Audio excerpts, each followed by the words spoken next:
अल्लामा ने कहा था कि खुदी का एक लफ्ज बोला, याद करायो मैं थे, खुदी का एक लफ्ज बोला तो हमारे तसव्वुफ की पुरानी किताबों में खुदी का मफहूम होता है किब्र के माने में, तकब्बुर।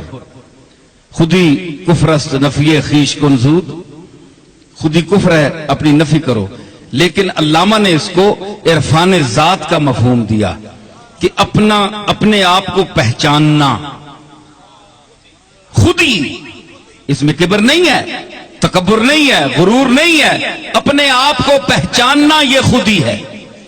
बाद लोग जहालत की वजह से अल्लामा इकबाल पर एतराज करते हैं कि यह क्या चीज है, उसने क्या बयान किया, उनको पता ही नहीं, बेचारों को इल्म कम है। अल्लामा ने, मैं उसको कुरान से साबित करता हूं। आइए, खुदी क्या है जी? खुदी किब्र नहीं है। मन आरफा नफ्सहू फकद आरफा रब्बह, जिसने अपने आप को पहचाना उसने रब को पहचान लिया।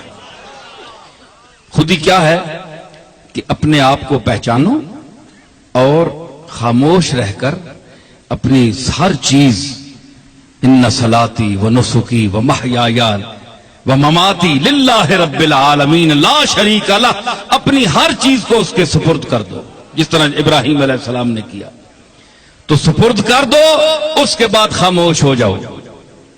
मालिक कुल उसको समझो, मुख्तार कुल वही है, वो जाएगा, जो चाहेगा वो करेगा।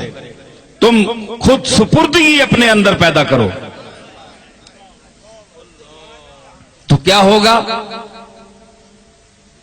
कि जब कहा ना खुदी को कर बुलंद इतना कि हर तकदीर से पहले खुदा बंदे से खुद पूछे, बता तेरी रजा क्या है। अब यहां इतराज यह पैदा होता है जनाब कि अल्लाह बंदे से खुद पूछेगा जनाब आपकी रजा क्या है, ये तो बड़ी जात है, वो किस तरह पूछ सकती है। बंदा जो अल्लाह की रजा का तालिब होता है, ये अल्लाह, ये अजीब चक्कर है, उल्टी गंगा बह रही है कि अल्लाह बंदे से पूछे। तो अल्लामा पर फातिरुल अक्ल लोगों ने, जो अक्ल से खाली थे, इल्म कम था, उन्होंने इतराज कर दिया। तो अल्लामा की तरफ से मैं जवाब देता हूं, तो मुझे ये बता तेरी रजा क्या है। ये बंदा एक कामिल मुराद है, हर नथु खैरा नहीं है, कामिल आदमी, कामिल इंसान। अगर ये नहीं है तो क्यों फरमाया कद नरा तक़ल्लुब वजहिका फिस समाए फलनुवल्लियन्नका क़िबलतन तरदाहा।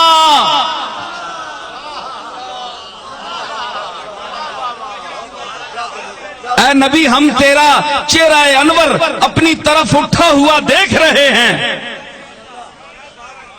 अनकरीब हम उस किबले की तरफ तुझे मुतवज्जे कर देंगे, तरदाहा, जिस पर तू राजी है। खुदा बंदे से खुद पूछे, बता तेरी रजा क्या है।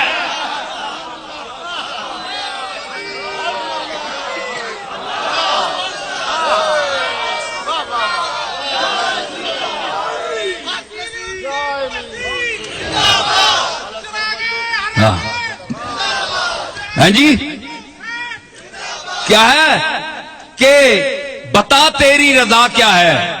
फलनुवल्लियन्नका कद नरा तक़ल्लुब वजहिका फिस समा, हम देख रहे हैं मोहम्मद तेरे चेहरे को उठा हुआ अपनी तरफ।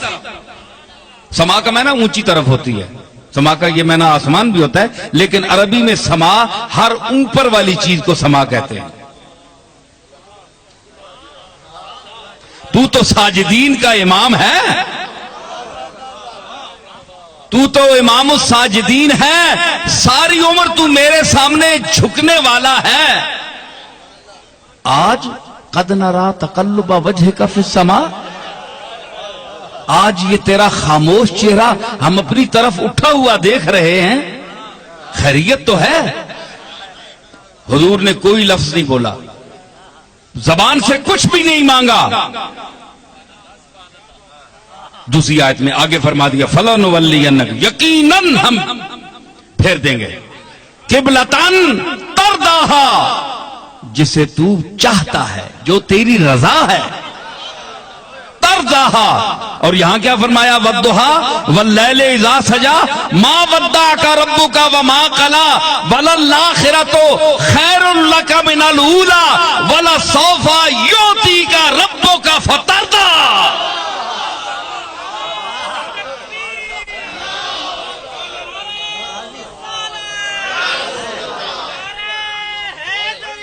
मिन नेमतिन तुजजा इल्ला इब्तिगा वजह रब्बिहिल आला वला सौफा यरदा। इससे पहली सूरत है।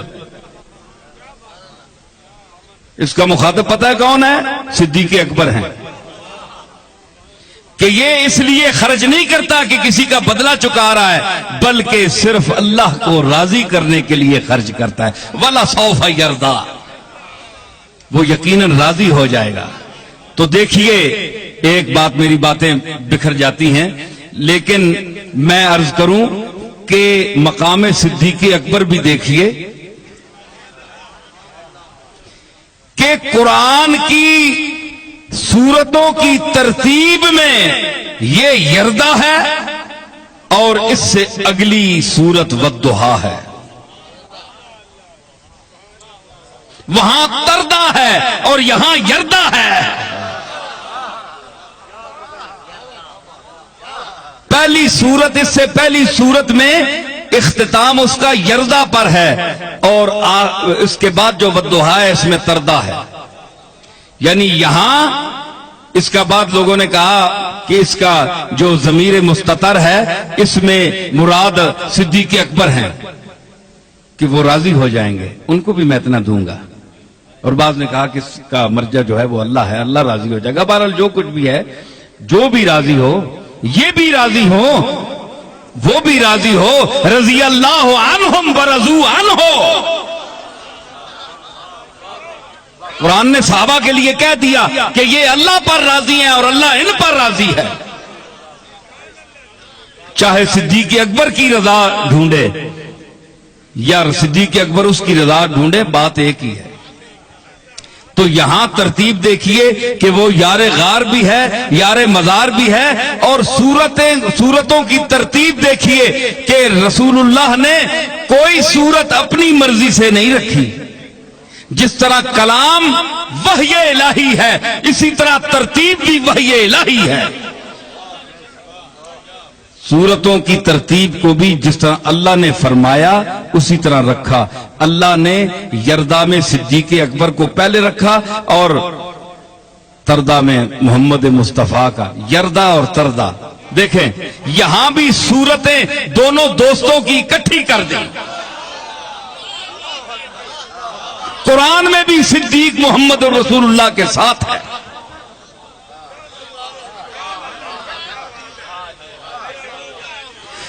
तो क्या फरमाया कि फलनुवल्लियन्नका क़िबलतन तरदाहा, हम तू राजी हो जाएगा। तो क्या है, बता तेरी रजा क्या है। फिट हो गई ना, गल सही होगी।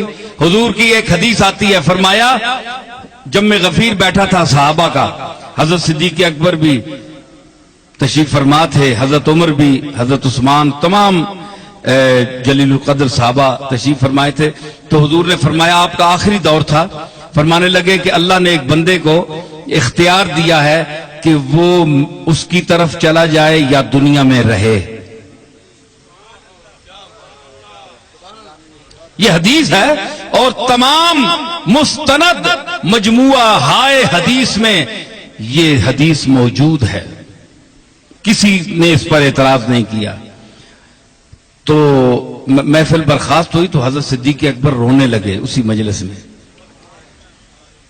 तो साहबा ने अर्ज की कि हजरत आप क्यों रो रहे हैं, हमें तो कोई, आपने, हुजूर ने एक बात फरमाई थी। फरमाया नहीं, मुझे इससे जुदाई की बू आ रही है। ये अपनी रुखसती का, हुजूर अलविदा का जिक्र कर रहे हैं कि मैं दुनिया से जाने वाला हूं।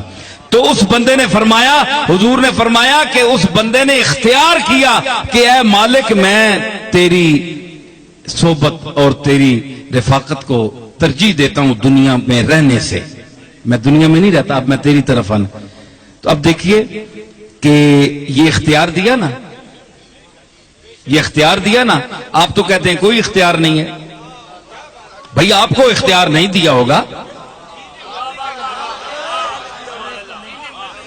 आपको इख्तियार नहीं दिया, लेकिन जिसको वो देना चाहता है उसको अपनी सिफात के ज़हूर में भी इख्तियार देता है।